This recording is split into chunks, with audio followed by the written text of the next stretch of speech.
Hi, my name is Terry Ladd with Silver State Foundry.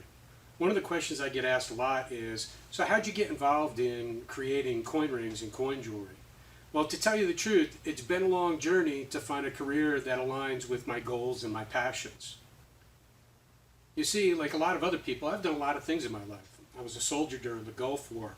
I worked for the Department of the Army while I completed my education with the GI Bill. I worked for a Fortune 500 company in Silicon Valley. I even worked for a dot-com startup during the dot-com boom.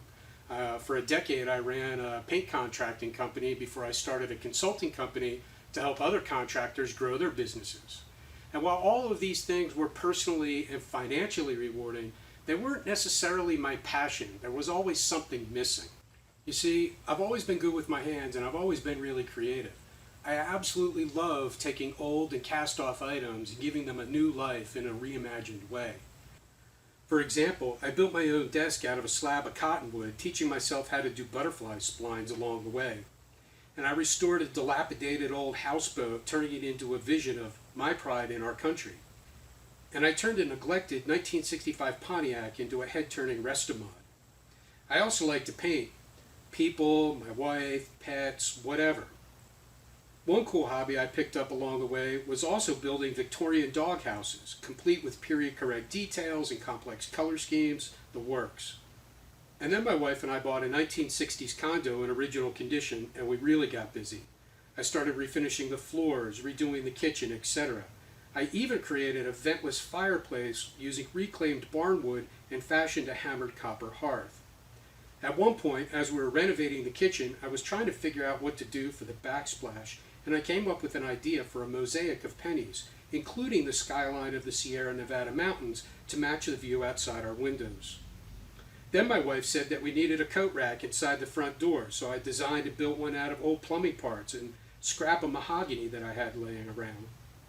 About this time, I also started building steampunk-style lamps, using bits and pieces I'd scavenged from local junk stores and antique shops. I could give you lots more examples of taking old things and turning them into something new and reimagined, but I think you get the idea. Then the fateful day came where I was watching a video of a guy turn a coin into a ring, and it absolutely blew my mind. I couldn't believe how the detail was preserved on both the inside and the outside of the ring. It was unbelievable. I fell in love with the idea of taking a piece of American history, a work of art created by some of the world's most skilled engravers, but which was currently sitting in some dusty drawer, and turning it into a keepsake I could take with me wherever I go. I had to learn how to make these pieces of jewelry. So I bought a few tools and I sat out on my balcony and with the hammer and mallet. My wife thought I was crazy, but I was sitting there hammering away on this janky piece of metal with a great big smile on my face. Luckily, I got better pretty quickly. I bought some tools, some old vintage silver coins, and spent hours and hours learning how the silver reacts under heat and pressure. It wasn't long before I started making some rings that I was really proud of. I began sharing them on Facebook, and before you know it, I had friends and family asking for rings, and everyone who got one was gushing about how beautiful it was and how much they loved it. So it wasn't long from there before I had a little website set up where people could get their questions answered, see examples of my work, and even place an order. As you can imagine, my hobby began taking more and more of my time, but I couldn't have been happier. I'd found something that brought all of my passions together, working with my hands, taking pieces of American heritage and turning them into something meaningful, some beautiful works of art, and helping my customers connect to meaningful aspects of their lives. And then things really took off, and it was time for me to move my workbench off my balcony and into a real studio. The cool thing is that this allowed me to start expanding my offerings. While I love the imagery, meaning, and craftsmanship of the American gravers, the mottos, the eagles, the Lady Liberties, etc., there are still some beautiful coins from other parts of the world as well.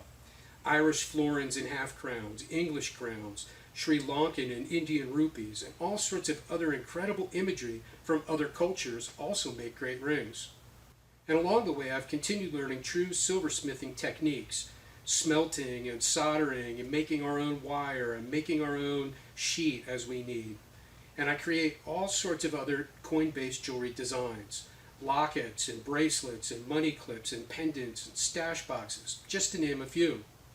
Most recently, I've even begun setting gems in some of my rings. Rubies and emeralds, amethysts, sapphires, you name it. So now, a few years into it, and with thousands of satisfied customers, I feel very privileged and blessed to be making a living doing what I love. Working with my hands, being creative, taking care of customers, growing a thriving business, all that I'm very passionate about. So I hope you take a few minutes to check out my work. Who knows, you might even find a piece that resonates with your history and your values, a piece you'll be happy to pass on to the next generation.